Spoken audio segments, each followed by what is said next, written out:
प्रभु यीशु मसीह के महान और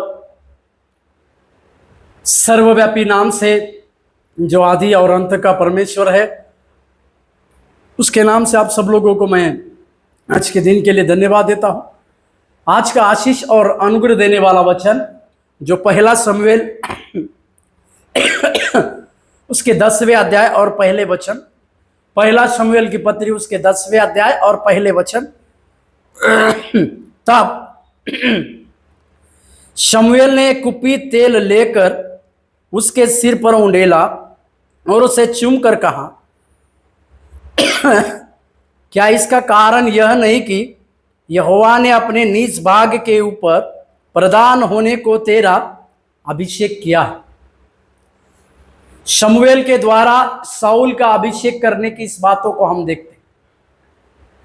90 अध्याय में अपने पिता की गद्दी जो खो गई थी उसको ढूंढने के लिए निकला हुआ शाऊल को हम देखते हैं। उसके एक सेवक के द्वारा शमूएल के पास वो पहुंचता है और उसी के रात में परमेश्वर शमूएल से कहता है, ईशे का इस प्रकार से, ईशे के गोत्र, ईशे के एक पुत्र तेरे पास आने वाला, तू इजराइलियों का राजा होने के लिए उसका अभिषेक कर। इस प्रकार की परमेश्वर की योजना थी और उस योजना के तहत शमूएल के पास अद्भुत रीति से शाऊल पहुंचाया जाता है। जैसे ही शाऊल को शमूएल देख लेता है, परमेश्वर की आत्मा उसे कहती है कि यही है और इसी का अभिषेक किया जाए। इसी के लिए शमूएल पूरा समय को ना बिताते हुए शाऊल को अपने पास बुलाता है और अपनी कुप्पी का तेल उसके सिर पर उंडेलता है, उसको चूमता है। तेल उंडेले जाना मतलब एक अभिषेक किया जाना।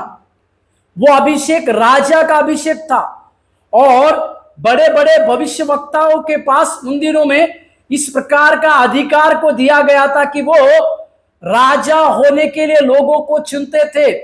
और इसी की बातें यहां पर हम देखते हैं। ये तेल अधिकार को दर्शाता है, ये तेल अभिषेक को दर्शाता है, ये तेल राजा का अभिषेक देने की बातों को दर्शाता है। साथ ही शमूएल ने दूसरी चीज की, उसके सिर पर उंडेला और उसे चूमा। चूमना परमेश्वर के प्रेम को दर्शाता है।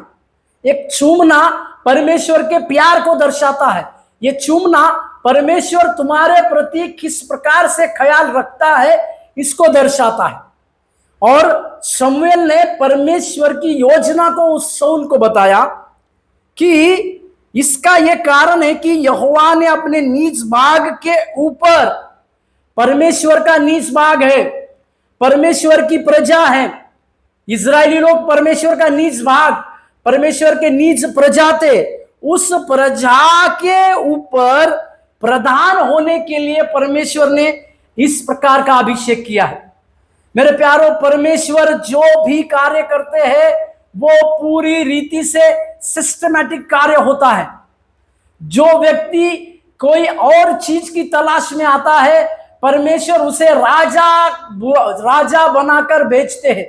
यही बातें आपके और मेरे जीवन में आने वाली, यही बातें आपके और मेरे जीवन में होने पाए।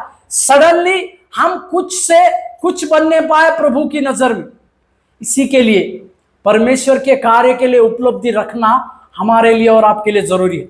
इसी बातों को हम याद रखें कि परमेश्वर से किस प्रकार से उस अपॉर्चुनिटी को हम प्राप्त करें, परमेश्वर को किस बात से हम उस मौके की तलाश को प्राप्त करें, ताकि हम लोगों को परमेश्वर के द्वारा यह दिखा सके कि ये परमेश्वर के द्वारा चुने हुए। इसी बातों को परमेश्वर हमारे जीवन में करने पाए। आमीन।